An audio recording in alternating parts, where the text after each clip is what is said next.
You are awake, and the world is not. No phone humming yet. No inbox waiting to be answered. No meeting clawing at your attention. No one who needs you to be anything other than awake. Just this rare, undefended hour before the day knows you are in it. And what you do with it, in the dark, with no one watching and no applause coming, quietly decides who you will be when the lights finally come on. This is about the work done before the world wakes. Not the gentle morning routine the wellness feed sell you, but real training, the demanding kind, the kind that hurts a little, performed in the 1 hour the day cannot interrupt. The people who master their craft are not the ones who work the most visible hours. They are the ones who train in the unwitnessed ones. We think excellence is built in public, in the meeting, the performance, the moment we are seen. But the moment we are seen is only ever the hardest. The seed went into the ground hours earlier, in the dark, when no one was looking, and the dark is where the real cost was paid. Consider what the body knows before the mind argues. Wim Hof built a method on a deliberate morning shock to the system, cold water and controlled breathing, and his insight is unsettling in its simplicity. You can use the body to set the mind. Choose a small, sharp discomfort first thing, on purpose, and something in you steadies for the entire day. The cold does not break you. It calibrates you. You walk out of it having already done the hardest voluntary thing you will do all day, and everything after feels strangely manageable. The point was never the cold. The point was teaching yourself, before dawn, that you are someone who moves toward difficulty instead of away from it. The mind responds to the same early training, if you make it effortful enough. The researcher Anders Ericsson spent his career studying how expertise is actually built, and his finding dismantles the myth of raw hours. It is not the time you put in. It is the quality of the practice. Deliberate practice means working at the edge of your ability on the thing you cannot yet do, with full attention and honest feedback, which is exhausting and which almost no one wants to do for long. And so, Ericsson noticed the people who become masters protect a fresh block early in the day for exactly this, their most demanding practice before fatigue and noise and 100 small obligations erode the focus it requires. They spend their best hour on their hardest work. Most people spend their best hour answering messages. And here is what waits on the other side of that early effort. The flow psychologist Csikszentmihalyi spent decades asking when people feel most alive, and his answer is precise. Flow arrives when a mind is stretched by its own choice towards something difficult and worthwhile. Not when it is comfortable, not when it is distracted, when it is fully absorbed in a worthy challenge that demands everything it has.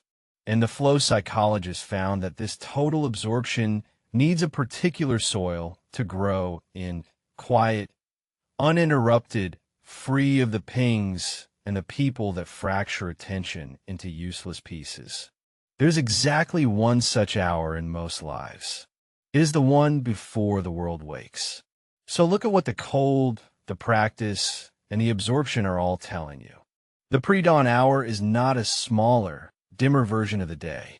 It is the only hour in which you can train the body to choose discomfort, train the mind on the work that actually grows it, and drop into the deep focus the rest of the day will spend itself chasing and never quite catch. So stop saving your real work for when you're finally fully ready and the day has warmed up around you. That hour never comes. By the time the world is awake, it has already laid its claims on you, and your attention is no longer yours to spend. It is being spent for you, in fragments, by everyone who needs a piece. The deep, demanding, unwitnessed work, the kind that actually makes you better, cannot survive in that climate. It needs the climate that only exists before the noise begins.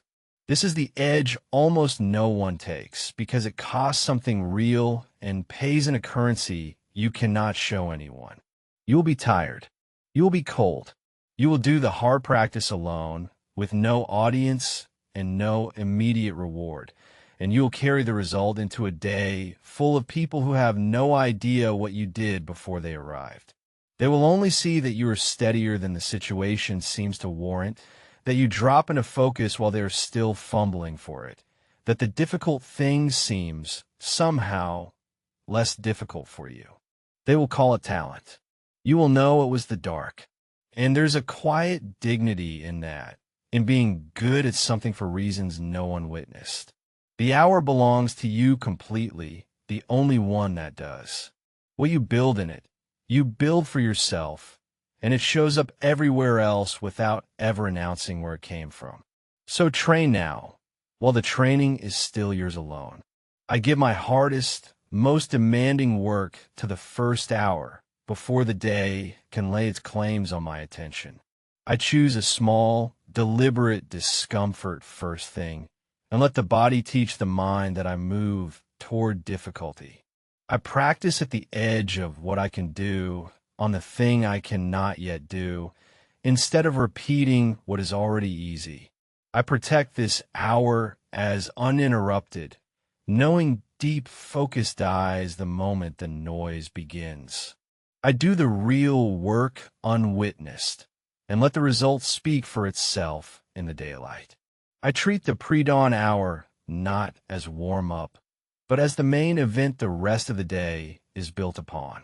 I train while the world sleeps, because the edge is made in the hour no one sees. That is the morning, not the gentle start the feed's promise, but real training in the 1 hour the world cannot reach. The unwitnessed work that quietly separates you from everyone still waiting to feel ready. So begin it now, while the hour is still yours and the day has not yet woken. Take it. And if this set the right edge on your morning, stay with this channel, where every morning is a call to do the hard, hidden work first. Then come back tonight for the other half of the same discipline, because a day trained hard in the dark also has to be closed cleanly in the dark, or the mind never truly rests. In tonight's reflection, the computer scientist Cal Newport on the shutdown ritual that ends the working day for real, the Confucian disciple Zhengzi on examining the day in 3 honest questions before sleep, and the philosopher Massimo Pigliucci on the Stoic Evening Review. The morning trains while the world sleeps. The night puts the work down so the mind can sleep too. Begin disciplined. End reflective. Now train.